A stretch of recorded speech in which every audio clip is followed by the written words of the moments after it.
పరిశుద్ధుడగు దేవుని యొక్క మహాఘనమైన కృపను బట్టి దేవుని ఘనమైన నామములో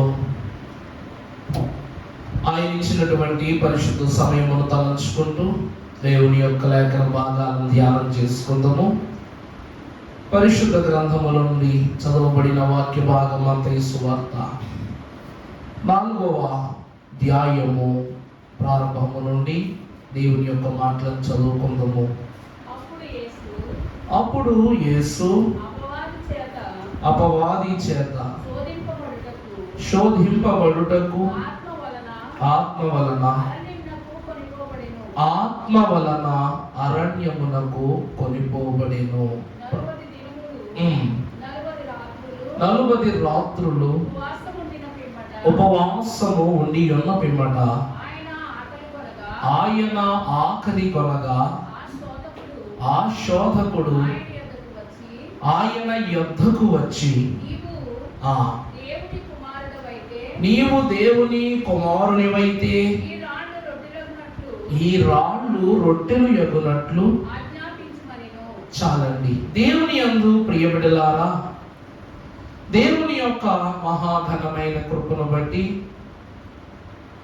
దైవజనులు ఉపవాసము ఉపకారము చేయును అనేటువంటి గొప్ప మాటను తెలియజేస్తూ ఈ దినమున చదవబడిన పరిశుద్ధ లేఖన భాగములో మత్తయి మహాభక్తుడు ఒక అనుభవ జ్ఞానముతో కూడుకున్నటువంటి ఒక పరిశుద్ధ వచనమును మనకు బోధించచూచుచున్నారు. అది ఏమిటి అనగా, అప్పుడు యేసు ఆత్మ చేత అరణ్యములోనికి కొనిపోబడి 40 రాత్రింబగళ్ళు ఆయన ఉపవాసము ఆచరించుట. ఈ ఆచరణలో ప్రభువు శ్రమపడునంత రీతిగా బలహీనపడినప్పుడు, మిక్కిలి ఆకలి కొనిన వాడై ఉన్నప్పుడు, ఆ క్రమమును గమనించిన సాతానుడు ఆ స్థలము యొద్దకు వచ్చి, నీవు నిజముగా దేవుని కుమారునివే అయితే ఈ రాళ్ళు రొట్టెలు యగును అని ఆజ్ఞాపించుమనేటువంటి మాటను మనం చూస్తున్నాం. ప్రభువునందు దేవుని ప్రియమిటులారా, ఎప్పుడు ఎక్కడ ఏ క్రమములోనూ కూడా సాతానుడు ఆయన ఘనముగాను పరిశుద్ధముగాను అతి ఘననీయునిగాను ఉన్న సమయములలో ప్రభువును ఎదుర్కొనుటకు అతడు వచ్చి ప్రభువుతో వ్యాజ్యమాడినటువంటి సంగతులను మనము ఎక్కడా కూడా గమనించు. ఎందుకంటే ఆయన నామము బలవంతుడైన దేవుడు గనుక ఆయన ఎదుట ఎవరును మాటలాడగలిగినటువంటి స్థితి వారి ఎవ్వరికి కూడా ఉండదని క్లుప్తముగా ఇక్కడ అర్థమవుతూ ఉంది. కానీ అలాంటి ప్రభువు యొద్దకు సాతానుడు వచ్చి, నువ్వు నిజముగా దేవుని కుమారుడవైతే ఈ రాళ్ళు రొట్టెలు యగును అనేటువంటి మాటను, నీవు ఈ కొండ మీద నుంచి లోయలోనికి దుముకు అనేటువంటి మాటను, దేవాలయము యొక్క శిఖర అగ్రము మీదకు తీసుకుని వెళ్ళి ఈ ప్రపంచ దేశములన్నీ కూడా నీకు కైవసము చేస్తాననేటువంటి ఆశను పుట్టిస్తూ ఉన్నాడంటే, ఆ సమయమున ప్రభువు బలహీనుడై ఉండుట మనము గమనిస్తూ ఉన్నాము. ఏ రోజు మాటలాడనటువంటి సాతానుడు, ఏ సమయమున ధైర్యము చేయుటకు ప్రయత్నించని ఇతడు ప్రభువు ఎదుటకు నిలుకువగా మెలకువగా నిఠారుగా వచ్చి నిలబడి మాట్లాడటానికి గల కారణం ఏమిటి అంటే, 40 దినముల ఆయన ఉపవాసమే. ఎందుకు సిలువ శ్రమల ధ్యానములు 40 దినముల ధ్యానములుగా ఉన్నవి అంటే, ఈ శ్రమల ధ్యానము ద్వారా కేవలము క్రీస్తు మాత్రమే శ్రమపడినట్లుగా బలహీనపడినట్లుగా కాదు, కానీ శిరస్సు అయ్యున్న క్రీస్తు బలహీనపడితే మరి దేహం అయ్యున్నటువంటి మనము బలహీనపడమా? చెప్పండి. క్రీస్తు సంఘమునకు శిరస్సు అయ్యున్నారు. మరి ఆ శిరస్సునకు భయము, భారము, బలహీనత కలిగినప్పుడు మరి దేహానికి బలహీనత కలగదా? దేవుని వాక్యమును బట్టి మనము చూస్తే ఆనాడు ప్రభువును శోధించుటకు సాతానుడు ఆయన యొద్దకు వచ్చి ఆయనకు ఆకలి దప్పికలు కలిగించుటయే కాక దానిని వాని కదులైన వాటిగా మార్చుకుని ప్రభువు దగ్గర నుండి తండ్రి యొక్క చిత్తమును తొలగించుటకు ప్రయత్నించుట మనం చూస్తున్నాం. అయ్యగారు ఎప్పుడు ఉండేటువంటి శ్రమలకు ఈ 40 దినముల ద్వారా చేసే శ్రమలకు రెండింటికి ఏమిటి సంబంధం అంటే, ఈ 40 దినాల శ్రమ ధ్యానములు పరిపూర్ణముగా ఆచరించిన వారు, క్రమముగా ఆచరించిన వారు నూతన బలమును పొందుకొందురు అనేటువంటి మాటను మనం చూస్తున్నాం. ఈ 40 దినాలకు మనలను సిద్ధపరచువాడు ఎవరు అనగా ఆత్మీయ దేవుడే. మార్కు సువార్తలో మనము చూసినట్లయితే 1వ అధ్యాయము 12వ వచనములో పరమ భక్తుడైనటువంటి మార్కు, క్రీస్తు శిష్యుడైనటువంటి మార్కు ఒక మాట రాస్తున్నాడు, చదువుమా. అక్కడ మత్తయి సువార్తలో ఆత్మ అని వ్రాయబడి ఉన్నది, ఇక్కడ మార్కు సువార్తలో ఏమని రాయబడి ఉన్నది? పరిశుద్ధాత్మ అని వ్రాయబడి ఉన్నది. చదువమ్మా. త్రోసుకొని వెళ్ళి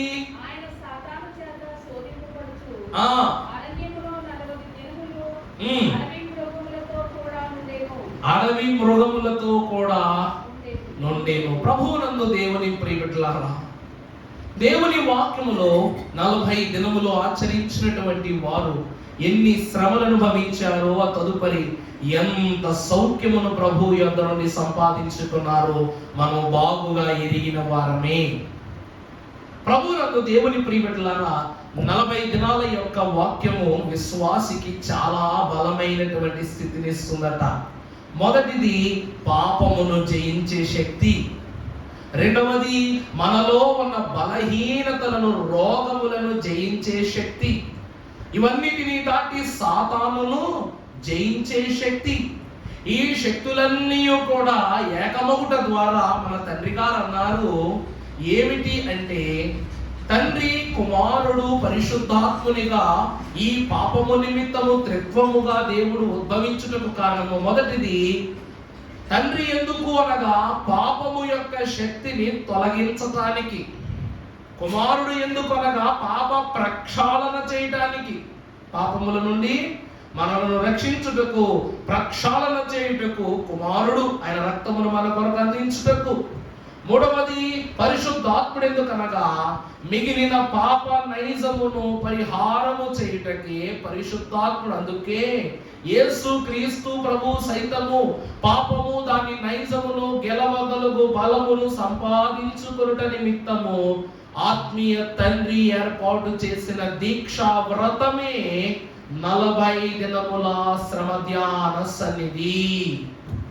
అందుకే పరమ భక్తుడైనటువంటి దేవదేవుడు యోబును బట్టి రాస్తున్నటువంటి మాట మనము చూస్తే, శ్రమలోపకారం శ్రమదేహారం శ్రమదాత్మకు శృంగారం, శ్రమలోపకారం శ్రమదేహారం శ్రమదాత్మకు శృంగారం, శ్రమల వలనే సకల స్వనీతి, శ్రమల వలనే సకల స్వనీతి సమసిపోను గానా, సమసిపోను గానా, శ్రమలు లేనిది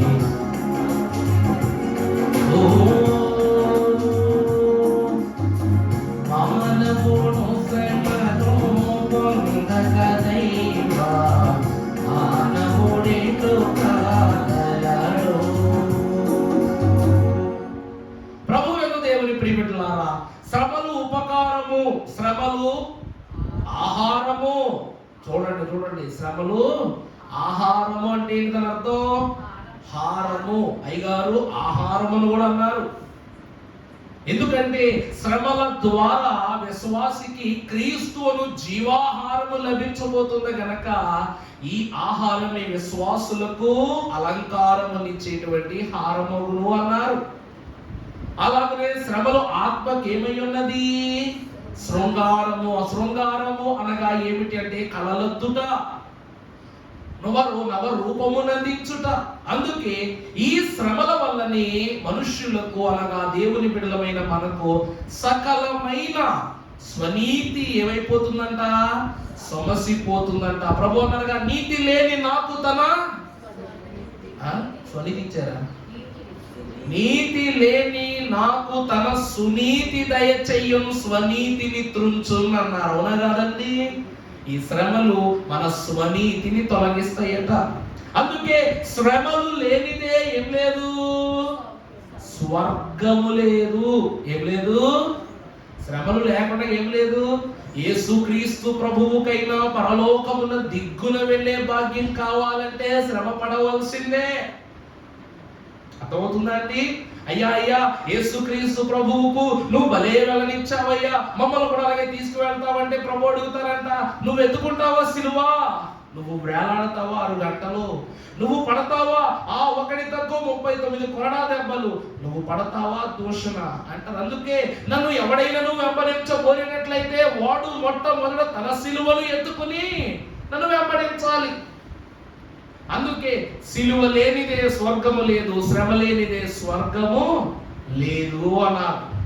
ప్రభునందు ప్రియమిత్రులారా, ఇక్కడ ఎందుకు శ్రమలే సంపూర్ణంబగు దైవ మానవునిగా చేయంగా? శ్రమలు మనల్ని ఎలా మారుస్తాయంట?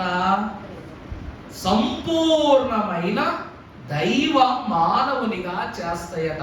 అందుకే శ్రమలు లేనిదే స్వర్గము లేదు. ఇక్కడ సాతానుని భయం ఏమిటి అంటే పరిశుద్ధాత్ముడే స్వయముగా అరణ్యములోనికి, అరణ్యం అంటే ఏమి అనుకోవద్దండి, అరణ్యం అంటే కారడం అనే చీకటం అనుకోవద్దు. అరణ్యము ఎందుకు అనగా దేవుని యొక్క సన్నిధి. అరణ్యం అంటే ఏమిటండి? సన్నిధి. ఈ లోకమంతయును కూడా అరణ్యమే అన్నారు. ఆనాడు ఏదేని వనములో ఆ దివ్య సన్నిధి అన్నారా లేదా? ఏదేను వనములో ఆ దివ్య సన్నిధి. అయ్యగారి గురించి మనం పాటలు పాడుకుంటాం. దేవుని ప్రియమిత్రులారా, ఆనాడు ఆ భక్తులు ఏ సన్నిధిని కోల్పోయారో ఆ సన్నిధిని మరలా ఈ కడపటి ఆదాము ద్వారా పరిశుద్ధాత్ముడు జరిగింపజేసి ఈ 40 రాత్రింబగలును జంతువులతోనూ తదితరమైన జీవులతోనూ ఆయన మహిమను తండ్రి ఎదుట కనపరుచు నిమిత్తము దేవ మానవునిగా తిరిగి వచ్చారట ప్రభువు. అలాగనే దేవాలయము కూడా ఆ అరణ్యమును పరిశుద్ధ ఏదేను సన్నిధికి సాదృశ్యమే గనక పరిశుద్ధాత్ముడే ఈ స్థలములో 40 రాత్రింబగళ్ళు మనల్ని ఎలా మారుస్తున్నారంట? దేవ మానవులనుగా చేస్తూ ఉన్నారట. ఈ సన్నిధి 40 రోజులే చేయాలా గారు? ఒక రోజు తగ్గినా సరే సంపూర్ణం కాదా అంటే 1 నిమిషము తగ్గినా కూడా సంపూర్ణం కాదు. దేవుని కృపను బట్టి ప్రియులారా, విశ్వాసులైన మనందరిని బట్టి మనము చూస్తే నోవాహు యొక్క జీవితమును మనము ప్రశ్నోత్తరముగా భావించినప్పుడు సర్వ సృష్టిలో ఒక నోవాహు మాత్రమే నీతిమంతుడిగా ఎంచబడ్డాడు.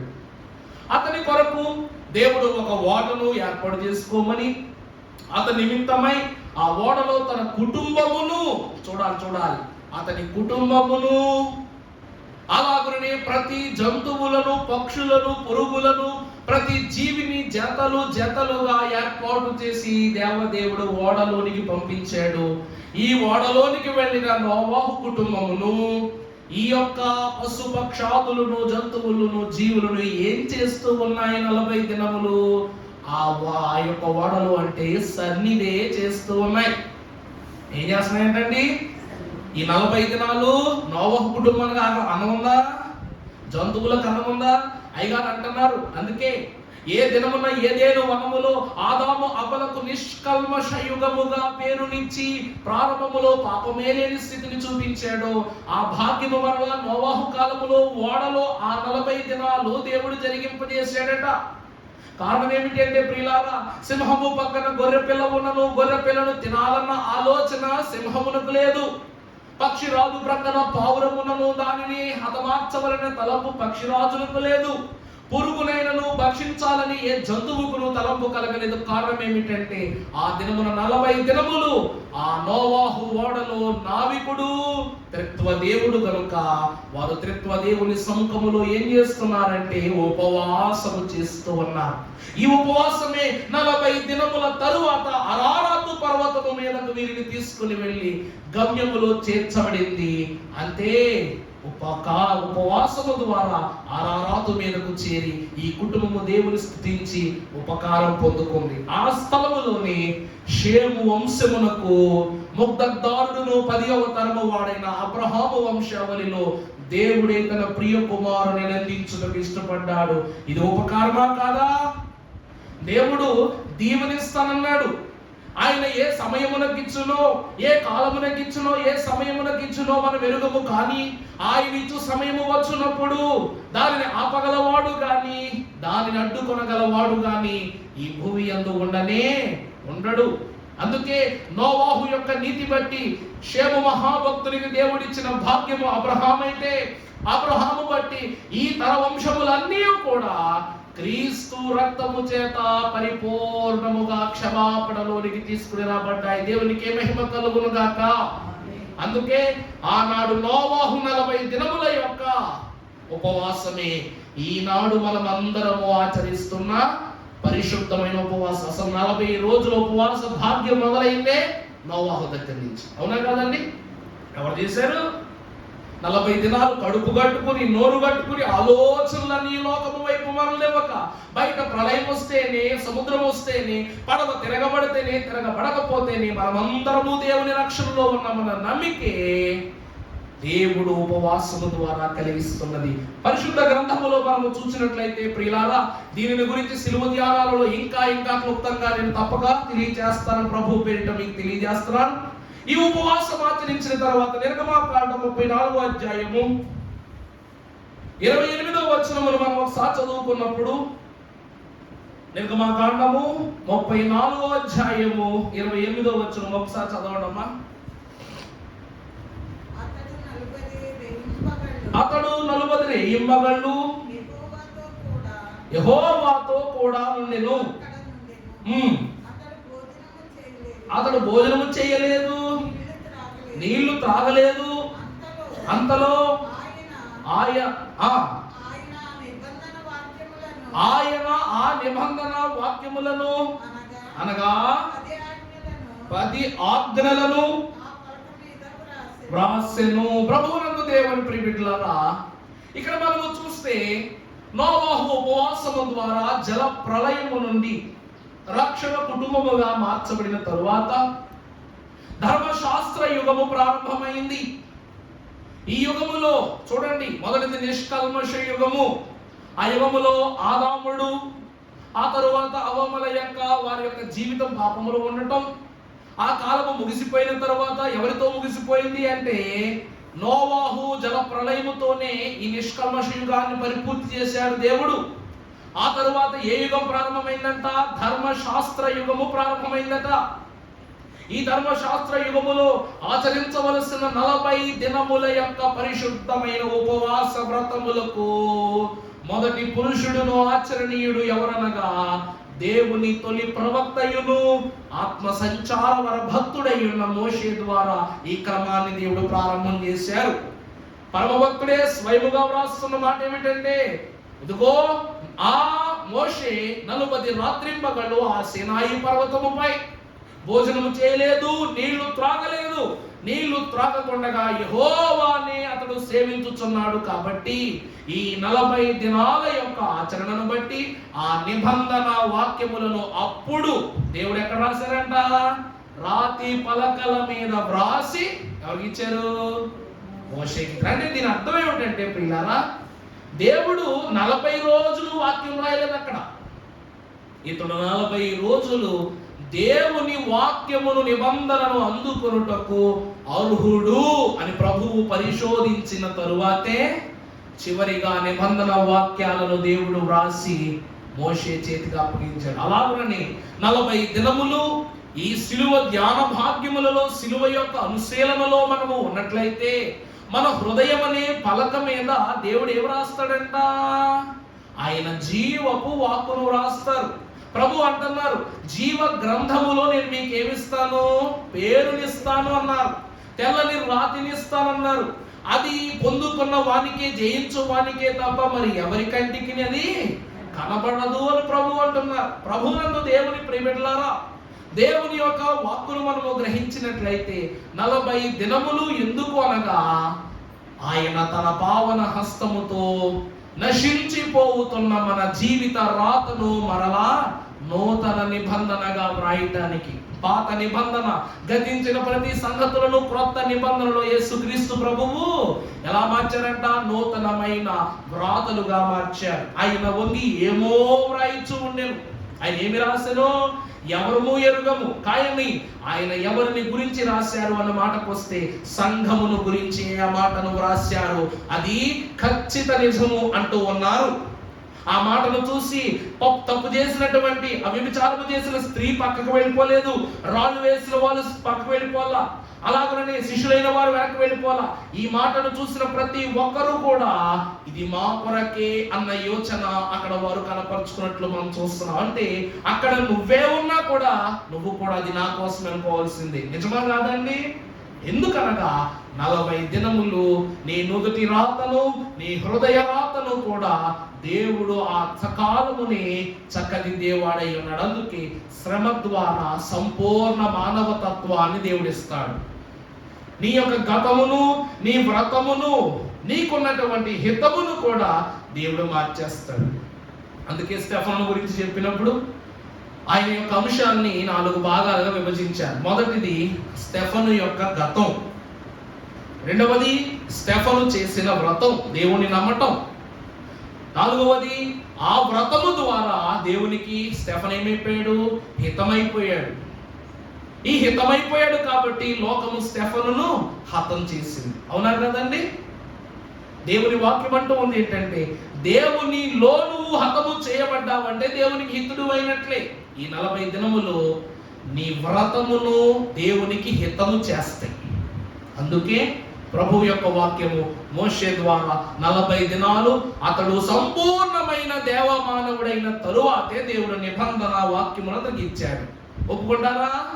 దేవునికి మహిమ కలుగును గాక. తర్వాత చూసినట్లయితే మాట ద్వితీయోపదేశకాండం 2వసారి, ద్వితీయ అనగా 2వ మారు కూడా దేవుడి 40 రోజుల గురించి రాశాడు. రిఫరెన్స్ మాత్రమే చెప్తాను. 9వ అధ్యాయము 18వ వచనము అందులో రాశారు. సంతోషం. 9వ అధ్యాయం 15వ వచనం ద్వితీయోపదేశకాండం. తర్వాత 3వదిగా మనం చూసినప్పుడు రాజుల మొదటి గ్రంథము 19వ అధ్యాయము 4వ వచనం చదువుకున్నట్లయితే, రాజుల మొదటి గ్రంథం 19వ అధ్యాయము 4వ వచనము దేవుని యొక్క మాట మనం చూసినట్లయితే, తాను ఒక ప్రయాణముతో ఏలియాను గురించినటువంటి మాట 19వ అధ్యాయం 4వ వచనం.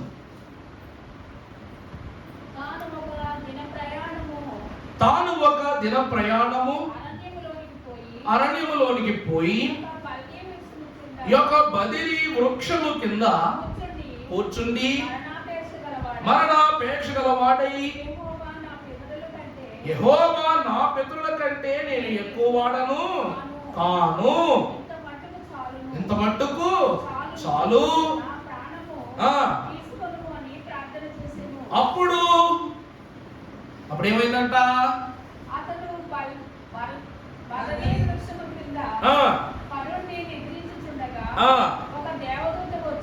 అతని ముట్టి భోజనము చేయమని. చాలండి ప్రభువునందు ప్రియబిడ్డలారా, 40 దినాలు ఏలియా ప్రయాణము చేస్తూ చేస్తూ చేస్తూ అరణ్యములోనికి వెళ్ళినప్పటికీ 40 దినాలు ప్రభువు అతని వైపు తిరిగి, చూడాలి, అతని వైపు తిరిగి, ఏలియా దానిలేదన్నా ముద్దపోల్చుకుని వెళ్ళవయ్యా అని 40 రోజులు ఎందుకు చెప్పలేదు? 40 రోజుల తర్వాత ఎందుకు చెప్తున్నారు? నిజమా కాదా? ఏలియాకు ఆల్రెడీ 40 రోజుల దీక్ష పూర్తయిపోయింది. మంచినీరు తాగటం లేదు, అతను ఆహారం పుచ్చుకోవటం లేదు. ఏమండి, ఈ రోజు చాలా మంది అయ్యగారండి నేను నీళ్ళే తాగటం లేదండి, నేను అన్నమే తింటం లేదని అంటారు. ఏదో ఒక రోజు వారం రోజులు మానేని చూస్తాను, తర్వాత మేమందరం రావాలి ప్రార్థన చేస్తాం. ఎక్కడికి? ఐసీయూకి. ఈ లోకంలో ఈ రోజుల్లో మనము మునులమా ఋషులమా? తుమ్మితేనే సాయంకాలానికి జలుబు, ఆ పగలే జ్వరం, ఆ రోజే ఆసుపత్రి. ఇది మన దినచర్య. అలాంటిది చూసారా, ఏలియా అనగా రోషము గల సేవకుడు. ఆ రోషము గలవాడు ఏమన్నాడు తెలుసు? ప్రభువా, నా పితరులంత గొప్పగా నేను చేయలేకపోయారు, ఇక చాలు, నా వల్ల కాదు అని 40 రోజులు పూర్తి చేసి పడిపోతే అప్పుడు వచ్చాడంట దేవుడు దూతను తీసుకుని. అంటే 40 రోజులు పడకుండగా, అయ్యగారు ఏమని రాశారు? పడకుండా చేయునది నీ పాద సన్నిధి. అంటే ఏలియాను దేవుడు పడకుండగా అడుగు మీద అడుగు పడిన చివరి వరకు 40 రోజులు నడిపించాడు. అప్పుడు అన్నమాట ఆయన పంపవలసిన ఆహారమును, పంపవలసిన దూత చేత పంపవలసిన సమయంలో పంపించారు. 40 రోజులు నీళ్లు మానేయటము, ఆహారం మానేయటం అంటే సామాన్యమైన విషయం కాదు. చావు చావు దగ్గరికి వచ్చాయి, ఇక నా సమయం అయిపోయింది, నేను నీకు అప్పగించుకుంటున్నాను అని నిర్ణయం తీసుకున్న వాళ్ళకు వాళ్ళు వేసుకునే శిక్ష 40 రోజులు ఆహార పానాలు మానేయటం. 10 రోజులు మానే కానీ నీ ఒంట్లో గ్లూకోజ్ దిగిపోద్ది. 11వ రోజు నువ్వు దిగిపోతావు నేల మీదకి. 12వ రోజు హతమే. దేవుని ప్రియబిడ్డలారా, ఈ కాలము బహు చెడ్డది సుమా, ఈ లోకము బహు వింతైనది సుమా. నీవు ముళ్ళు పెట్టుకుంటానంటే ఆ ముళ్ళును లోతుకే దించుతుంది తప్ప, అయ్యో ముళ్ళు దిగి ఉన్నాడే అది తీద్దామనుకునే లోకములో మనము లేము. ఈరోజు అడిగితేనే అన్నం దొరకట్లేదు, అడగకుండగా నాకు అక్కర్లేదు అన్నామని ఎవరు పెడతారు? 2 గ్లాసులు పెట్టుకున్న వాళ్ళు 1 గ్లాసు పెట్టుకుంటారు. అలాగంటే రోజు గ్లాసుని అన్నం తినే మనము ఒకసారిగా మానేసాం అనుకోండి, మన పరిస్థితి అధోగయమైపోయింది. అందుకే మన ఉపవాసాన్ని ఎలా మార్చుకున్నామంట? ప్రభువా, నేను 40 రోజులు చికెన్ తిన్నాను ప్రభువా, 40 రోజులు అన్నం ముట్టుకోడు కానీ టిఫినో ఏదో చేస్తాను ప్రభువా, నాయనా నేను సాయంకాలం ప్రార్థన మొదలుకొని తర్వాత రోజు పగల దాకా నేను ఏమి తిన్నాను, తర్వాత ఒక 2 గంటల గ్యాప్లో ఏదో తింటాను. ఒక పూటైనా ఒక ముద్దైనా లోనికి వెళ్ళకపోతే నువ్వు ఉపవాసం చేయడానికి సిద్ధపాటు కాసేపు పక్కన పెడితే అసలు నిలబడటానికే నీకు బలం ఉండదు. ఏలియా అంత తోడే నేల కొరిగిపోయి ఇక నా వల్ల కాదన్నాడు. అప్పుడు అయినా పట్టుదల వదిలిపెట్టట్లేదులే, నాయనా నీ చిత్తమైతే చేస్తానన్నాడు. అప్పుడు ప్రభు వచ్చి ఆహారం అందించాడంట దూత ద్వారా. తినమని చెప్తే వద్దు ప్రభు అన్నాడు. ఈ 40 దినాలు ఏలియాకు తెలియకపోవచ్చు కానీ దేవునికి తెలుసు. దేవుడు చూచాడు కాబట్టి 40 దినాల తన యొక్క స్థితిని ప్రత్యక్షంగా ఈ పరిశుద్ధ గ్రంథంలో రాశాడు. రాసిన దేవుడే ఆ తర్వాత దూతతో ఆహారం పంపించి అంటున్నాడంట, నీ శక్తికి మించి చేయవలసిన ప్రయాణం చాలా ఉంది. 40 దినాలు ఉపవాసం ఆచరించడం ద్వారా నోవాహు ఒక మంచి స్థలములోనికి ప్రవేశించాడు. అరారాత్ అనే స్థలములోనికి ప్రవేశించాడు. మొదటి దీవెన. రెండవ వ్యక్తి ఎవరు? మోషే దేవుని నిబంధనను పొందుకున్నాడు. ఇది రెండవ దీవెన. మూడవది ఏలియా ఆహారాన్ని పొందుకున్నాడు. స్వయముగా దేవుడే పంపిన ఆహారాన్ని పొందుకున్నాడు. అందుకే దేవుని ప్రియబిడ్డలారా, మొదటిగా ఒకరికొక దీవెన, నూతన స్థలం. ఈ 40 దినాలు ఆనాడు అరారాతుకు చేర్చినట్లు మనల్ని పరలోక గమ్యం వరకు చేరుస్తాయి. రెండవది చెప్పండి, మోషేకు నిబంధన వాక్యాన్ని ఇచ్చాడు. మన పేర్లను నిబంధన పుస్తకములు అనగా పరలోక జీవ గ్రంథములో మన పేర్లు రాస్తాడు దేవుడు ఆయన చేతితో. మోషే ఎదురుగా రాశాడు, ఈరోజు మన పేర్లను మనకు ఎదురుగా రాస్తాడు, మనకే కనబడద్దా వాక్యాలు. మూడవది ఏలియా వలె ఆహారం పెడతారు. ప్రభు అన్నారు కదా 1000 ఏండ్ల విందు అనేటువంటి మాట అన్నారుగా. ఆయన ఏమన్నారు?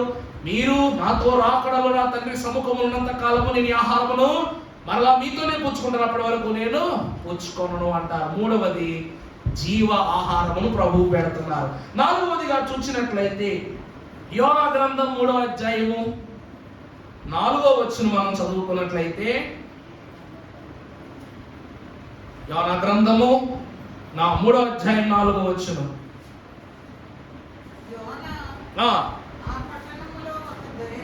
యోనా ఆ పట్టణములో ఒక దిన ప్రయాణమంతా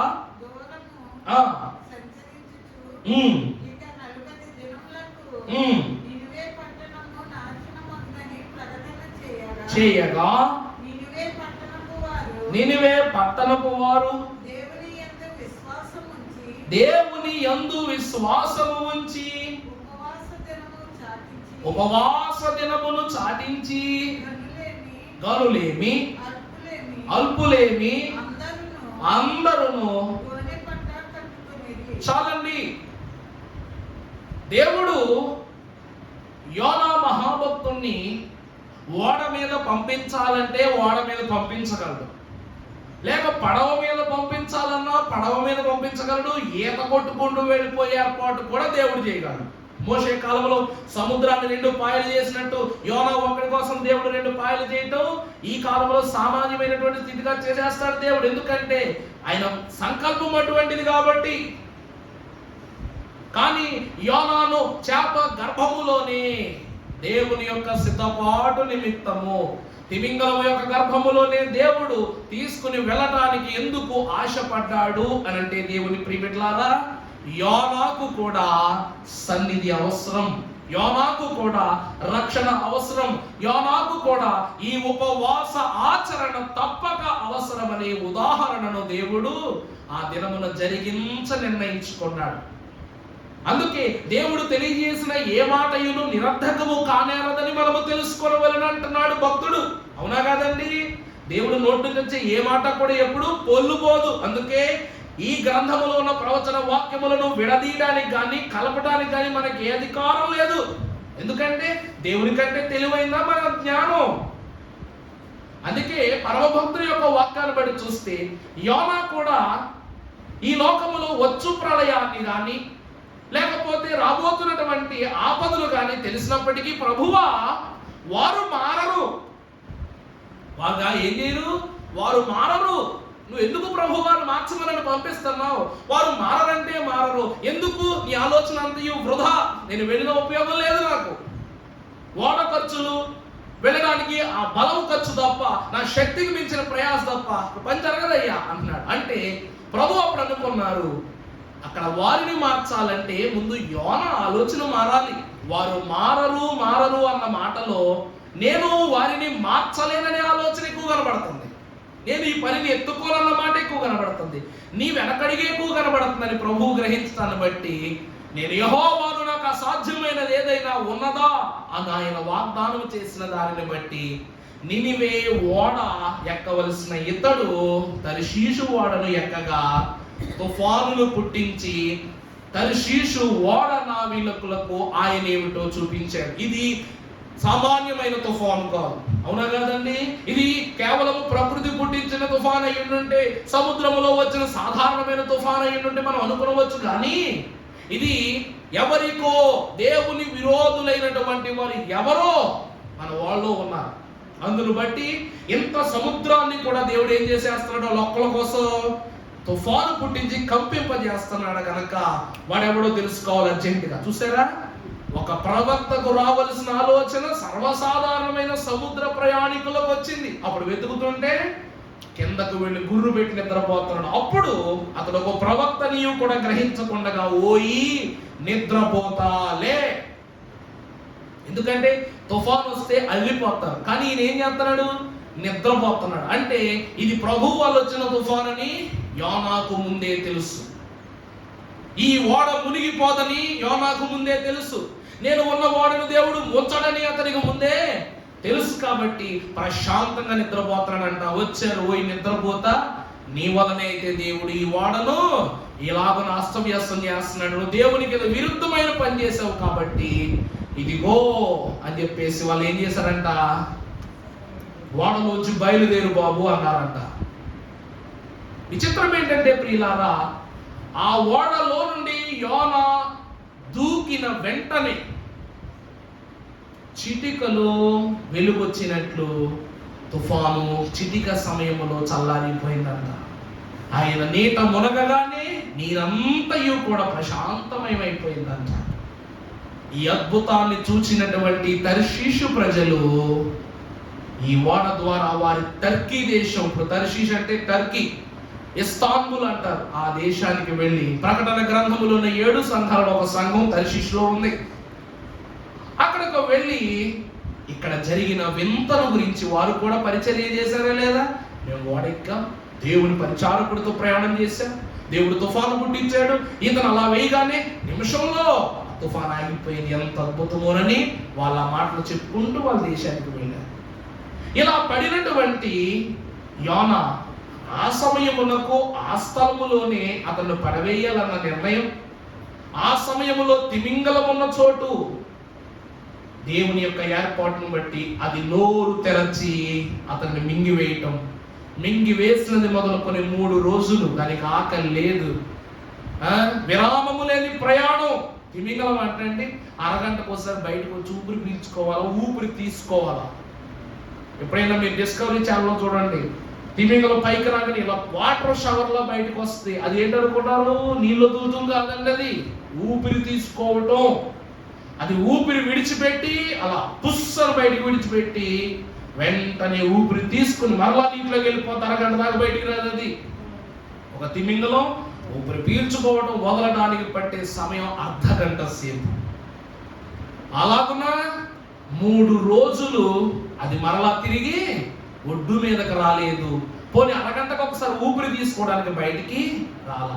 ఉపవాసము నోవాహు క్షమించాలి, యోనా మాత్రమే కాదు, తిమింగలం కూడా కలిపి చేసింది. ఎందుకంటే తిమింగలం ఊపిరి తీసుకున్నప్పుడు సుమారుగా మనం ఒక మాట చెప్పాలంటే, ఒక చేపల చెరువులో 1/4 వంతు నీళ్ళు కడుపులోకి వెళ్ళిపోతాయి. ఒక చేపల చెరువు ఉందనుకోండి, అందులోనూ 1/4 వంతు నీళ్ళు వెళ్ళిపోతాయి. ఊపిరి తీసుకున్నప్పుడు సముద్రం కదా, ఆ సముద్రపు నీరంతా దాని గర్భంలోనికి వెళ్ళి అన్ని అవయవాలకు తాకబడాలి. ఆ నీరంతా కూడా కావలసిన మట్టుకు వెళ్ళి ఊపిరి వదిలినప్పుడు వదిలేస్తుంది బయటికి, అదనమాట. కానీ ఇది పీల్చుకున్న ఊపిరి విడిచిపెట్టట్లేదు. అంటే దాని ఊపిరికి దేవుడు బంధనం వేసేసాడు, దాని ఆకలికి బంధనం వేసేసాడు. ఎందుకంటే ఇది కానీ ఊపిరి వదిలింది అనుకోండి, ఈ ఊపిరితో పాటు ఎవరు వెళ్ళిపోతారు బయటికి? యోనా వెళ్ళిపోతాడు. కాబట్టి ఆ దినమున యోనా యొక్క తలంపును దేవుడు ప్రత్యేకముగా పరిశోధించాడు. ఒక చేప యోనా బుద్ధికి గుణపాఠం చెప్పిందంట. నేను యెహోవా, నాకు సాధ్యం కాదు ఏమైనా ఉన్నదా? నేను నీకు ముందే చెప్పాను, నేను తలుచుకుంటే సముద్ర జీవులైన తిమింగలము చేత అయినా సరే ఉపవాసం చేయించగలను. గతము వ్రతము తప్పిన నీ చేతను నేను ఉపవాసం చేయించగలను, ఎవరి చేత అయినా చేయించగలను. ఇంతమంది చేత చేయించాను. నేనేంటో తెలియని తర్షీషు ప్రజలు నా మాట విన్నారా? చేపల మాట విన్నా? నువ్వు వినటానికే, నువ్వు వెళ్ళి చెప్పు, వాళ్ళు నా మాట వింటారన్నాడు. వెళ్ళి యోనా అన్న మాట ప్రకారం చెప్పాడు. 40 దినాలు అన్ని విడిచిపెట్టేశారు, రాజుతో సహా అందరూ కూడా వస్త్రాలు ప్రక్కన పెట్టేసి పిల్లలు పసిపిల్లలకు పాలించటం మానేరు. 40 రోజులంట. చూడండి, పసి పిల్లలకు తల్లులు పాలివ్వటం మానేశారు, పశువులకు గడ్డి పెట్టడం మానేశారు, నీరివ్వటం మానేశారు. అందరూ గోను బట్టలు ధరించుకుని ఉపవాసం చేయగా వారి మీదకు వచ్చిన ఉగ్రతను దేవుడు ఏం చేశాడంట? తప్పించేశాడు. అంటే 40 దినాలు పరిపూర్ణమైన ఉపవాసం మన పైన ఎంత ఉగ్రత, అది మనకి ఇక్కడ దాకా వచ్చేసినా కూడా దేవుడు ఏం చేస్తాడంట? నిమిషంలో తీసి పడేస్తాడంట. దానికి నినివే పట్టణ ప్రజలు ఒక ఉదాహరణ. 40 రోజులు చేసిన ఉపవాసమే సాక్ష్యం. తర్వాత మనము చూసినట్లయితే పరిశుద్ధ గ్రంథములో మనము గమనించినప్పుడు పరమ భక్తుడైనటువంటి దేవదేవుడు మనకు సెలవిస్తూ ఉన్నాడు. 4వ అధ్యాయం మత్తయి సువార్త. ఇప్పుడు మన అంశంలోకి వద్దాం. 1వ వచనం. ఇప్పుడు యేసు క్రీస్తు ప్రభువు ఆత్మ చేత 40 రోజులు అరణ్యములోనికి తీసుకొని పోబడ్డారు. ఏమండి, ఈ 40 రోజులే కానీ ప్రభువు చెయ్యకపోయి ఉండుంటే ఆయన తీసుకున్నటువంటి బాప్తిస్మమునకు సంపూర్ణత ఉండదు. ఆయన చేసిన కానాను వివాహములో తొలి సూచక క్రియకు పరిపూర్ణత రాదు. ఎందుకంటే ఈ 40 దినాలు మనము తండ్రినే తలంచుకుని తండ్రి ధ్యాసలోనే ఉంటాము కనుక, నాకు కనబడు, నాతో మాట్లాడు అనే పదమునకు కట్టుబడి దేవునిలో ఇమిడిపోవుట ఈ 40 దినాల క్రమము యొక్క స్థితి.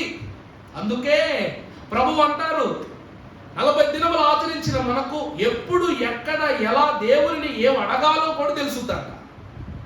దేవదాసయ్య గారండి ఉపవాసాల గురించి చెప్తున్నప్పుడు మొదటిగా మీరు చేయవలసినటువంటి క్రమములో, ఉపవాసం ఆచరించే క్రమములో మొట్టమొదటిగా 7 మెట్ల ప్రార్థనను ప్రారంభించినప్పుడు నీ మనస్సును నిదానం చేసుకోవాలి.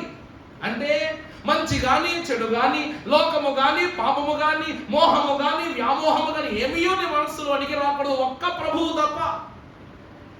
ఎప్పుడైతే మనసులో నెమ్మది కలుగుతుందో అప్పుడే మహిమ శరీరమును దాల్చదు అన్నాడు. అవునా కాదండి?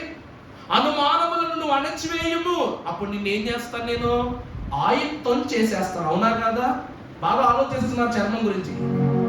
మనసున నెమ్మది కాంచిన ఎడల మహిమ శరీరము దాల్చెదవు. మనసున నెమ్మది కాంచిన ఎడల మహిమ శరీరము దాల్చెదవు. అనుమానములను అణచివే, అనుమానములను అణచివేయుము. ఆయాసము చేసెదను నిన్ను, ఆయాసము చేసెదను నిన్ను. మనోవిచారము అదు నీకు మహిమగలం పులే కావలెను. వాక్యం అంటుంది, మనోవిచారము కూడదు నీకు. ప్రార్థన చేసేటప్పుడు, ఉపవాసం చేసేటప్పుడు, ప్రభువును తలంచుకునేటప్పుడు మనోవిచారము ఉండరాదు. ఎందుకంటే మహిమ తలంపులే నీకు కావాలి. ఎందుకంటే దినక్రమాణ శాంతి గుణములు దీనులైన మనకాయన ఇచ్చును. ఈ 40 దినములలో ప్రతి వాక్యము ఘనము, ప్రతి క్షణము ప్రత్యేకము, ప్రతి విశ్వాసియు కూడా లెక్కే. ప్రతి ఒక్కరిని లెక్క పెట్టి తెలుసుకుంటారన్నాడు ప్రభువు. అందుకే కదండి ఆయన విముఖులమై, ఆయన ప్రముఖులమై, ఆయన సంఘమైన మనము పరలోకపు తండ్రికి ఏం అప్పచెప్పాలి? మనం లెక్క అప్పచెప్పాల్సిన వారమై ఉన్నాం. మరి ఆ లెక్క అప్పచెప్పాలంటే ప్రభు 40 దినాలు నేను చేశారు. ప్రతి ఒక్కరు తెలియకో తెలుసో చెయ్యెత్తేస్తారు, కానీ తెలుసుకోవాలి, క్రమమాచరించాలి.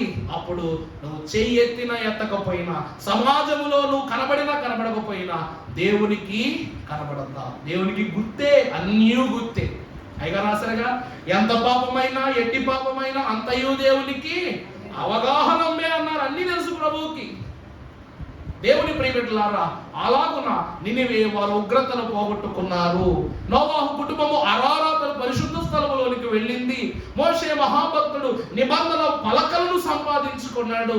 పరమ భక్తునిగా దేవుని సంఘముగా పరిచారము చేసినటువంటి మనమెల్లరము ఏలియా మహాభక్తుడు ఆహారాన్ని సంపాదించుకున్నాడు. యేసు క్రీస్తు ప్రభువు ఏం సంపాదించుకున్నారంట? ఏం సంపాదించారంటండి? ఆయన బిడలమైన మనందరికీ రక్షణ సంపాదించారంట. అవునా కదండి? నా రక్షకుని వెంబడింతు నేను అన్నిటన్, లోయలైనా కొండలైనా నేను జంకకుందును అన్నారు. నా రక్షకుని మనం ఏం చేయాలి? వెంబడించాలి. అందుకే తర్వాత యేసు నేను ఎన్నడెన్నడూను ఆశతో నన్నిటన్ వెంబడిందును, బాసురంబకు కన్నులెంత పనుడన్ ఆశపడి ఎత్తి నేను వెళ్ళుదును. ప్రభువులు ఆరక్షణ కోసమే మనం వెంబడిస్తున్నామంట. వెంబడించే వారముగా ఉండాలంట. ప్రభువునందు ప్రియబిడ్డలారా, యేసు క్రీస్తు ప్రభు 40 దినాలు ఆయన సిద్ధపడింది సిలువ ద్వారా రక్షణ అందించటానికి. సిలువ అనేది బహుమానం. అది కొనలేనిది, ఎనలేనిది, వర్ణించలేనిది, గమనించలేనిది, గ్రహించలేనిది, అందనిది. మరి దాన్ని అందుకోవాలి అంటే ఏం చేయాలి అంటే 40 దినాలు కూడా ప్రభువు యొద్ద మన హృదయములను పరచి ఏం చేయాలంట? ప్రభువు ఎదుట మన కన్నీటితోనే దాన్ని సంపాదించుకొనగలం. ఆయన రక్తముతో సంఘాన్ని సంపాదిస్తే సంఘము క్రీస్తును కన్నీటితో సంపాదించుకోవాలి. అందుకే ప్రభు అన్నారు, మీ కన్నీళ్లను నేను బుడ్డిలో దాస్తాను అన్నారు. అవునా కదా? ఈ లోకంలో ఒక మంచినీళ్ళు కాయ పట్టుకెళ్ళి అమ్మండి, కొనుక్కుంటారా కొనుక్కోరా? మంచినీళ్ళు అదే కన్నీళ్ళు మంచినీళ్ళు బాటిల్లో పట్టుకెళ్ళి నా కన్నీళ్ళు అంటే నమ్ము, కొబ్బరి నీళ్ళు కావాలి, చివరికి మురికి నీళ్ళు కూడా కావాలండి. ఈ లోకంలో మురికి నీళ్ళు కూడా విడిచిపెట్టరు. ఎందుకో తెలుసా? ఈ మురికైనటువంటి నీళ్ళన్నింటినీ కూడా ఒక చోటకు చేర్చేసినప్పుడు ఇందులోనంట హెవీ కన్సిస్టెంట్ తో కూడినటువంటి సల్ఫ్యూరిక్ ఎనర్జీ ఉండదంట. ఒక నెమైడ్ గ్యాసెస్ పడతాయంట. ఆ గ్యాసెస్ ని కలెక్ట్ చేస్తారు. చూసారా? మన ఒంటి మీద నుంచి విడిచిపెట్టే వ్యర్థాన్ని కూడా ఈ లోకములో ఏదో ఒక ఉపయోగానికి వాడుతున్నారు. నువ్వు తినేసి పాడేస్తే చాక్లెట్ పేపర్, ప్లాస్టిక్ మరలా తిరిగి ఉపయోగమే. అంతే కదండి, ఉపయోగమే. మనం గోల్డ్ పీకి పక్క పడేస్తామా, దాంతో కాస్మెటిక్స్ తయారు చేసేస్తారు. జుట్టు కత్తిరించి పక్కన పడేస్తాం, విగ్గులు తయారు చేసేస్తున్నారు. అవి యువాలు అవసరమే. అన్నీ కూడా అవసరమే. అవసరం లేదేముంది? అదే కన్నీళ్లు ఎవరికైనా అవసరమా అండి? కన్నీళ్ళు ఎవరికైనా అవసరమా? ఇవి ఎవ్వరికి అవసరం లేదు, దేవునికి తప్ప. ఆ కన్నీటితోనే క్రీస్తును సంపాదించుకొనగలము. ఈ లోకమునకు ఏది వద్దో అది క్రీస్తునకు కావలసి ఉన్నదని గ్రహించాలి. 40 దినాలు కన్నీళ్లతో దేవుని యొక్క పాదాన్ని తడిపితే ఆయన రక్తముతో మన హృదయాన్ని తడిపిడి వారై ఉంటారు. ఇదే 40 దినాలు ఇచ్చే బహుమానం. ఆ తర్వాత మనం చూసినట్లయితే ప్రియులారా, అపోస్తుల కార్యములు 1వ అధ్యాయం 3వ వచనం ముగించేసుకుందాం. అపోస్తుల కార్యములు 1వ అధ్యాయం 3వ వచనం. క్రీస్తు ప్రభువు ఆయన శ్రమపడిన తరువాత అగుపడుచు దేవుని రాజ్య విషయములను గూర్చి బోధించుచు అనేక ప్రమాణములను చూపి అది లెక్క 40 దినాలు పట్టిందంట ప్రభువు సజీవుడు అని లోకము తెలుసుకోవటానికి. మగ్దలేని మరి ఏమో తోటమాలి అంటది, తోమా ఏమో అసలు యేసు ప్రభువేనా అంటాడు, యోహానేమో ప్రభువు నిన్ను హత్తుకుంటే కానీ క్లారిటీ తీసుకోని అంటాడు. మిగిలిన వారు భూతం అంటున్నారు, దెయ్యం అంటున్నారు, కొంతమంది లేడంటున్నారు, కొంతమంది ప్రభువే కాదంటున్నారు. అంటే ఆయన ఎన్నో ప్రమాణాలు ఆయన నెరవేర్చినవి తండ్రి ద్వారా స్థిరపరచవన్నిటినీ కూడా ఈ లోకానికి బయలుపరచడానికి ఎంతకాలం పట్టింది? 40 రోజులు పట్టింది. ఏమండి, మన చుట్టాలు ఎవరైనా సరే చనిపోయిన వాళ్ళు ఇప్పుడు బతికెదిరిగా వచ్చేసి నేను రా, నీ మేనమామన్ రా, నేను రా, నీ అన్నం రా, నేను రా, నీ చెల్లిని రా అన్నావు అనుకో, ఏం చేస్తాం? అనియా బతికొచ్చావా అంటావా? అంతే, వెళ్ళిపోయి భూత వైద్యుడి దగ్గరికి వెళ్ళిపోయి మొదలెట్టేస్తాం. ఎప్పుడో చచ్చిపోయాడండి బాబు, దెయ్యమై వచ్చేసాడండి అంటాం. దెయ్యం వచ్చిందని చెప్పేసి నువ్వు చెప్పడం గురించి కాదు, ఊరంతా చెప్పేస్తావు. ఇల్లు ఖాళీ చేసేయాలంటావు, కాసేపు భూత వైద్యుని పిలిపించాలి, అన్నీ చేసేస్తావు. వాడు నిజంగా బ్రతికే ఉన్నాడని చెప్పటానికి మరి వాడికి ఎంత టైం పడద్దు? ప్రభువుకి 40 రోజులు పట్టింది. మరి ఆయన సజీవుడని కనపరుచుకోవడానికి ప్రభువుకి ఎంత సమయం పట్టిందంట? 40 రోజులు పట్టిందంట. ఆయన చేసిన ప్రమాణాలు, ఆయన చేసిన క్రియలు, వారితో చెప్పిన బోధలు, ఆయన వినిపించిన సూచక క్రియలు అన్నిటినీ కూడా ఒక తాటి మీద నిలబెట్టి 40 రోజులు ప్రభు ఆయన చూపించుకుంటూ తిరిగారంట. ఎంత కంటే ఘోరం ఎక్కడైనా ఉంటుందంటండి? దేవుడే నేను దేవుణ్ణిరా, నిజమేరా, నమ్మరా అని చెప్పడానికి దేవుడు కూడా మనిషితో పడుతున్నాడు. పోట్లు పడ్డాడు, తర్వాత పాట్లు పడుతున్నాడా లేదా? అది కూడా 40 రోజులే. 40 దినములు సజీవ తత్వాన్ని సూచిస్తున్నాయి. అర్థమైందండి? మానవుని సంపూర్ణ మానవునిగా చేయగలిగేది ఈ 40 దినాలు. ఇది పునరుత్థాన భాగ్యం. ఒక మాట చెప్పిన, మన పెద్దలైనటువంటి వారు ప్రభు రాకడ జరిగినప్పుడు ఆ సమాధులలో తెరవబడిన వారు వెళ్ళిపోగానే అక్కడ సమాధి వెరగొట్టబడి ఉన్నప్పుడు మనం వెళ్ళి ఏం చేస్తాం తెలుసా? ఎప్పుడో మా ఓడి సమాధి వెరగొట్టేశాడు రా అంటాం తప్ప రాకడొచ్చి వెళ్ళిపోయినాడు అంటాం మనం అనం. నిజమా కాదా?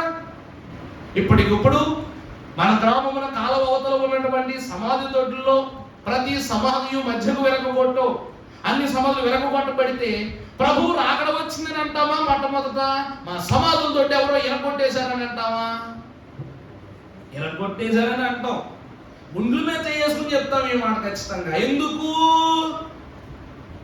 ఎందుకు ప్రభు రాకడను గమనించుటకు నీ ఆలోచన ఇంకయూ సంపూర్ణముగా సిద్ధము లేదు గనక. ఇది నిజమే అని తెలియాలంటే ఊర్లో మాత్రమే జరిగిందనుకోండి, ఇప్పుడు మన దగ్గర జరిగిందంటే ఎవడైనా కొట్టేశాడు, లేదండి నిడదవోలు మండలంలో ఉన్నాయి కూడా ఇరిగిపోయి అన్నాం అనుకో, అప్పుడు ఏమంటాం? రాకడం నమ్ముతామా? పేపర్కి ఇస్తాం అన్నమాట. ఏమని ఇస్తాం? నేనే చూడండి ఏమైంది, నిడదవోలులోను చరిత్ర మండలంలో ఉన్నటువంటి సమాధుల దొడ్లో సమాధులను విరగొట్టబడ్డాయి, ఏదో భూతం తిరుగుతా ఉంది అంటాం, దుష్టశక్తి అంటాం. ఇదంతా కాదు, ఆంధ్ర రాష్ట్రంలో జరిగిందని అనుకో, దేశం అంటది ఈ మాట. ఆంధ్ర రాష్ట్రంలో సమాధులను ఇట్లా పూరి అయిపోయినాయి అంట, ఏదో వింత జరిగింది, ఏదో విడ్డూరం జరిగింది, ఏదో అనామకమైనటువంటి శక్తి తిరుగుతుంది, ఏదో తీవ్రవాద శక్తి తిరుగుతుంది అంటాం. అది లోకమంతా జరిగితే అమ్మయ్యా లోకమంతా జరిగిపోయిందిరా, ఇది రాకడే, ఇప్పుడు ఒప్పుకోవచ్చు. ఇప్పుడు ఇదేంటిది? రాకడే. అంటే మనకు జరిగినది అందరికీ జరిగితే రాకడా, నీకు జరిగింది ఇది రాకడే అని మాత్రం మనం నమ్మవాయి. దేవుని వాక్యమును బట్టి రానున్న కాలములో ఎత్తబడుబడు వారు అందరూ కూడా ఈ మొదటి వరుసలో ఉండేవారు. ఎవరు తెలుసా? నీ వారి సమాధి విరగొట్టబడితే ఖచ్చితముగా ప్రభువు నా వారిని ఎత్తుకొని తీసుకుని వెళ్ళిపోయాడంటారు చూడు. అలా నమ్మిన వాడే ప్రథమముగా రాకడకు తొలి వారసుడు అవుతాడట. ఇక నీకు లోకమును దానిలోని సమస్తమైన ఆశలు నాకు వద్దు, ఏసే చాలు సాతానా అంటే దాని అర్థం పాపమైన లోకపు మోహములైన క్రియలైన సోలైన ఏదైనా కూడా వెనక్కు పో సాతానా, ఇక నాకు చెప్పాకు అనేవాడే ఎవరంట? మేఘం ఎక్కుతాడంట. అలాంటి వారిని దేవుడు ఏం చేస్తాడు తెలుసా? మేఘములపై వరుడు క్రీస్తు వేగముగా రాగానే వేగముగానే నేను పైకి వెళ్ళి హల్లెలూయా పాడేదన్. ఆ వరస అక్కడ ఇలాగే జరుగుతుందంట. ఇదే పునరుద్ధాన సాక్షులకు ప్రతీక గుర్తు. అందరూ ఇప్పుడు మనమనే కాదండి, శిష్యులతో సహా అందరూ బ్రహ్మణ వాళ్ళే. మగ్దలేని మరి ఆ రోజు ప్రభువును కనుగొనకపోయి ఉండుంటే ఏమని చెప్పేది? ప్రభువు యొక్క దేహాన్ని ఎవరు అపహరించుకు వెళ్ళిపోయారని చెప్పేది, అవునా కాదా? కానీ ఆమె ఎలా గ్రహించాలి? ఆమె అందరూ కూడా ప్రభువును సమాధిలో పెట్టి వెళ్ళిపోయినప్పుడు ఈ మొక్కతే ఉందంట, అక్కడ కూర్చుని ఏడుస్తుందంట, గంటకు భయపడి ఏడ్చిందంట. ఏడుస్తూ లోపలికి వెళ్ళి నా ప్రభువు యొక్క దేహం ఎలా ఉందో ఏంటని ఒక సందుకుండా చూడగానే ప్రభువు తల దగ్గర ఒక దూత, కాళ్ళ దగ్గర ఒక దూత నిలబడి ఉన్నారంట. అప్పుడైనా గ్రహించాలా? నా ప్రభువు దేవుని బిడ్డ, నా ప్రభువు దేవుడే, నా ప్రభువు సర్వమని గ్రహించాలా? ఆ నమ్మకంతో ఏమని తర్వాత 3వ రోజు సుగంధ ద్రవ్యాలు పట్టుకుని వచ్చింది ప్రభువు కోసం. సమాధి తెరవబడగాని అయితే నా ప్రభువు పునరుద్ధానుడే ఆరోహణమే వెళ్ళిపోయాడని చెప్పడం మానేసి నా ప్రభువు దేహాన్ని ఎవరో ఎత్తుకుని పోయారని చెప్తాను. మరి ఏమనాలి? రోజు విడిచి సూర్యుడు ఉదయించిన అస్తమించే లోపు బుర్ర మారిపోతుంది. తర్వాత మరలా ఉదయించి మరలా అస్తమించేసరికి ఆ రోజు మర్చిపోతున్నాం. ఇలా మర్చిపోతున్నాం కాబట్టి ఆయనను మర్చిపోకుండా దేవుడు ఇన్ని ముళ్ళు పెడుతున్నాడు. ఈ 40 దినాలు కాలము గుర్తుంటాయి. ఒక మాట నాయన, గత సంవత్సరం 40 రోజులు ప్రసంగాలు ఏమన్నా గుర్తున్నాయా మీకు?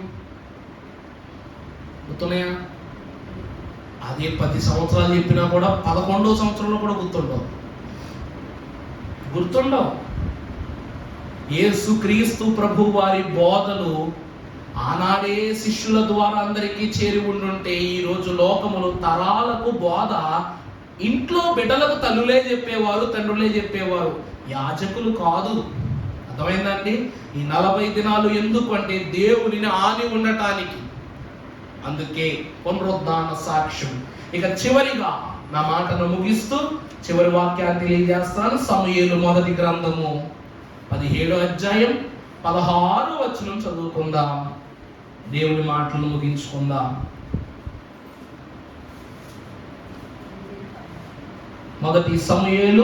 సమూయేలు మొదటి గ్రంథం 17వ అధ్యాయం 16వ వచనం పరిపూర్ణంగా చదవండి.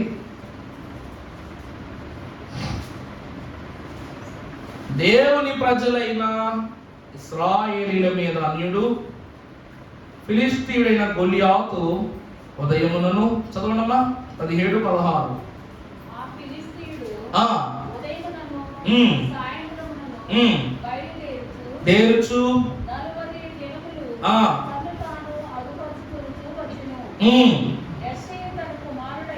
యెషయి తన కుమారుడైన దావీదును పిలిచి, నీ సహోదరుని కొరకు ఒక తూమెడు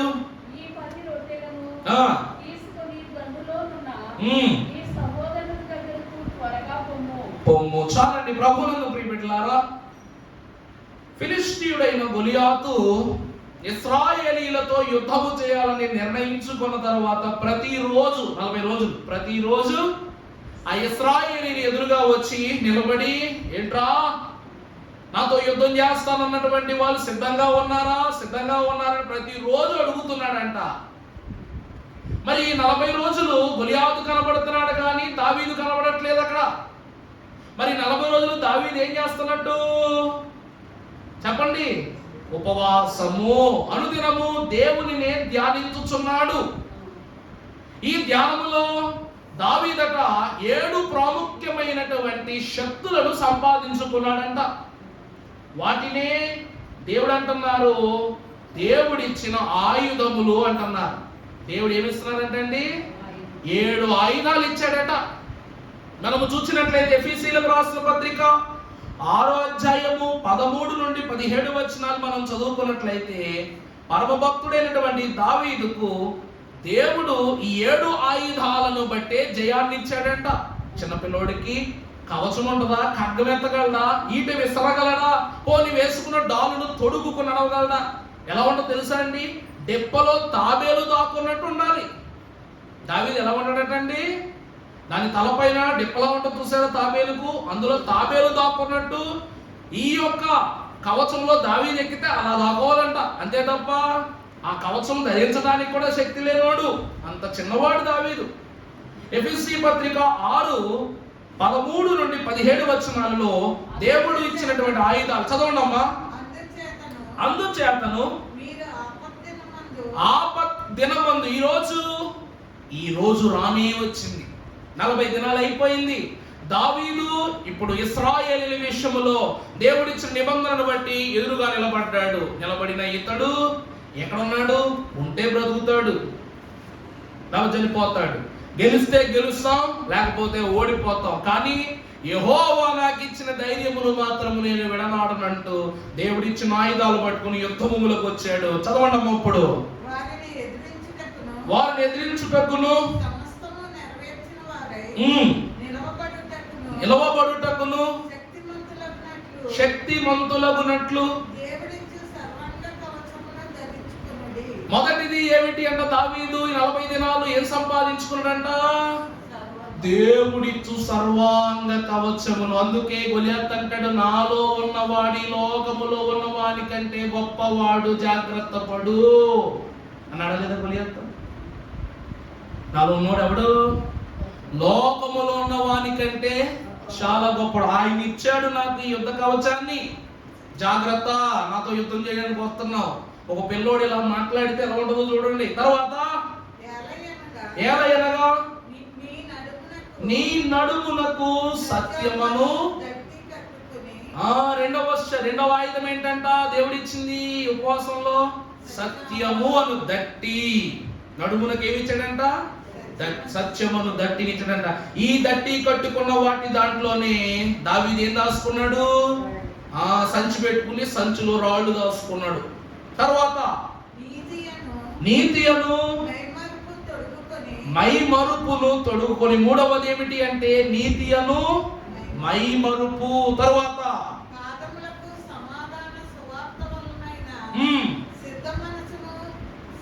సిద్ధ మనస్సు అనే జోడు. నాలుగవది ఏంటండి?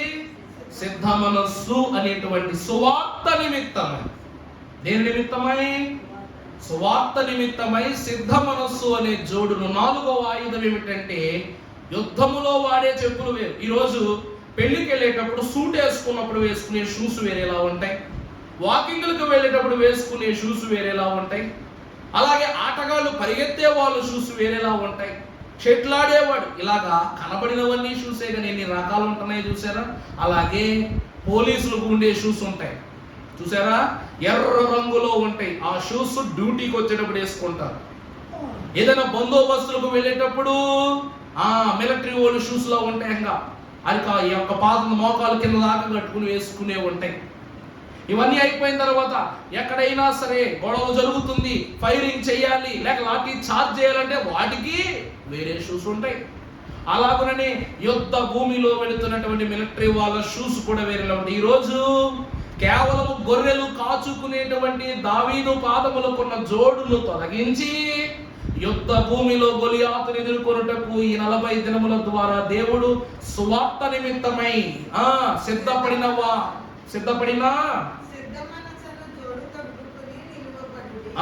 చూసారా, ప్రభువు వాక్యములో మరో మాట అంటారు, సువార్త నిమిత్తమై ఎవరైతే ముందుకొస్తారో వారి పాదములు సుందరములు అంటారు.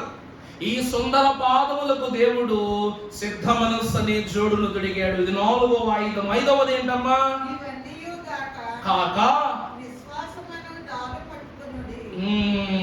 5వది ఏంటండి? విశ్వాసము. దావీదుకు ఒకటే, నా దేవుడు నాతో ఉన్నాడు, నా దేవుని ఉనికి దాటి నా మీదకి ఏం రాగలదు.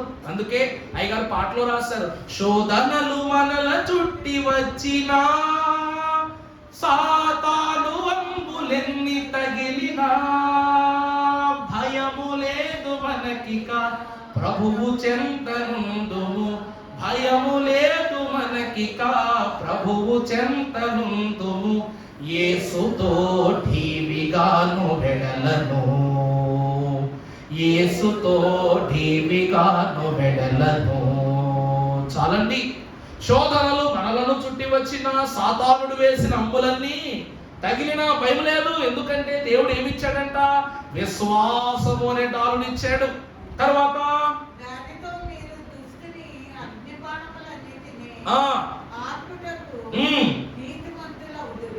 నీతిమంతుల శక్తిమంతులవుదురు మరియు రక్షణయను. 6వది ఏమిటంటండి? ఈ శిరస్సును క్రీస్తు అను శిరస్సునకు సంఘముగానున్న మనకు, మన శిరస్సు అయిన క్రీస్తును ఎవరును అపహరించకుండా దేవుడు ఏమిస్తున్నాడంట? రక్షణ అను శిరస్రాణమును ఇస్తున్నాడంట. తలపై ఒక టోపీ లాగా కవచంతో కూడుకున్నది పెట్టుకుంటారు, అది ఇచ్చాడంట దేవుడు. తర్వాత